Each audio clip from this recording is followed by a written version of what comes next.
bilateral squat.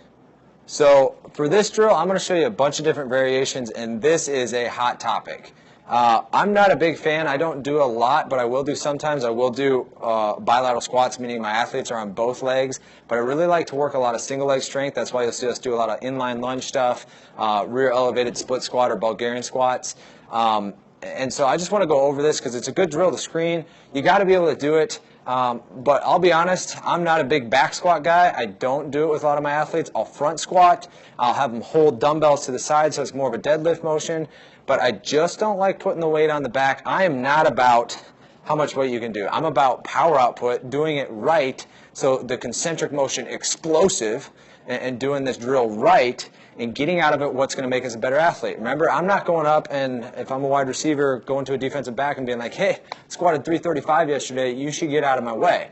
That's ridiculous. It's not about building a weight room all-star. It's about building you as an athlete. So I have a weighted vest. I'm going to show you that. I'll show you the front squat with the barbell. I'll show you the weighted vest with a medicine ball. You could also add and do different variations with dumbbells, and we're going to go in other videos. We'll go over kind of a dumbbell deadlift, and we'll also go over a couple other variations. But be smart with this drill. This is a drill we're supposed to be activating the glutes. So the first thing we really got to do here is understand if I don't have ankle mobility, I also have a heel lift here. It's just a 1x2. I have a heel lift, and that's going to elevate my heel and allow me to get into a deeper position where I'm actually activating my glutes. On a squat, we have to make sure that we can continue to stay a rod from our ear through our hips. And so if we're trying to be that rod, if we put weight on our back, most people don't have range of motion in the shoulders, and so they immediately stick their chest out, they go into lordosis, and we've already limited what's going to happen and how deep we're going to be able to go. So that's why I'm not a huge fan of back squats. If you can do it, which probably I would say less than 5% of the population can do it right, if you can do it right, then you can do it and you can add that and you can probably do more weight. But again, as long as you're doing the weight right, are you going down slow, pausing at the bottom and exploding up? Because that's what's going to transfer to power on the field. So when I get into this position, I'm going to be that rod. My abs are going to be tight. My hips are going to be neutral. My shoulders are going to be or my feet are going to be shoulder width apart, and I'm going to keep my toes pointed exactly forward. I'm an athlete, again, not worried about weight. So you see a lot of people can do more weight. Paul, if I go out here, I externally rotate my feet, I can do more weight. Great. I don't care. Remember, you're talking about being an athlete. You're not going to be in this position an athlete. You're going to be in this position. Very rarely are you going to externally rotate. So you're going to go shoulder width apart, toes pointed forward, and then from that position now, what we're going to do is hips are neutral. You're going to unhinge the hip back, slight bend in the knee, and then you're going to sit down into that squat. So you're going to go here and sit and hold and then squeeze the butt to stand straight up. So I'm kind of losing my balance a little bit there. I'll show you a little bit better one here. As I keep that counterweight, I'm going to go down, unhinge, bend, sit, squeeze the butt to come up. Now in this, I get to see a lot of things too. Are our knees collapsing valgus? Are we wavy through that? Then maybe it's time to put a band around the knees and make sure we're activating those glute medius also.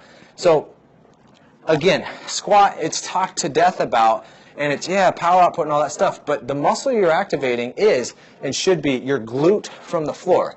You're going to use your quads. You're going to use your core, and your quads are going to help push you up.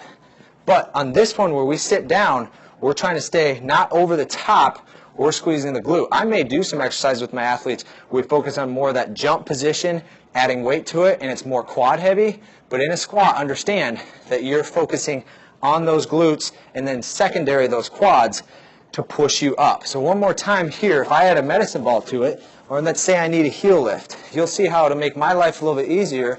I can go down to where I need to, squeeze the butt, come up. I'm not rocking forward. I'm not sticking my butt out, right? A lot of us may go down like this. We end up here, and then we push up through our back. You get athletes all the time. I got low back pain. I hurt my back. Where'd you hurt it? On the field? No, I hurt it in the weight room. Are you kidding me? You hurt it on the weight room or in the weight room? Your number one job was not to hurt yourself. It was to make yourself better. So then if we do a front squat, right, the position on that, you really got to make sure you get the elbows up and you can rest it on your shoulders, and then that's going to allow you to go down and sink where you need to. So remember, you're keeping the weight here, and it's in front, helping to counterbalance as you go back. Last tip I'll kind of give you is you're not trying to stay upright. As you sink down, you will bend forward, but you'll still stay in a good, powerful position. You're not sticking your butt out. You'll just sink and bend a little bit over the top, but you'll still be activating your glutes. You'll be balanced and stable. So when you do bilateral back squats, be smart. I am sick and tired of hearing athletes, I hurt myself, I hurt my knee, I hurt my back in the weight room. Were you there to get stronger, faster, more powerful? So then why are you doing it? Remember, it is not about the weight you're moving, it's how you're moving the weight. And the number one most important thing is, how does that make you a better athlete? So use your brain. Don't get caught up in, ooh, it's going to make me look cool, or ooh, I'm going to be able to say I lifted 500 pounds.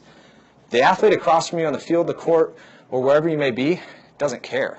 They just say, I'm going to get there faster. I'm going to push you over, or whatever it may be. So be smart, pick your drills right, and work a lot of single leg stuff. But if you're going to work bilateral, be smart and make sure this drill is going to make you a better athlete.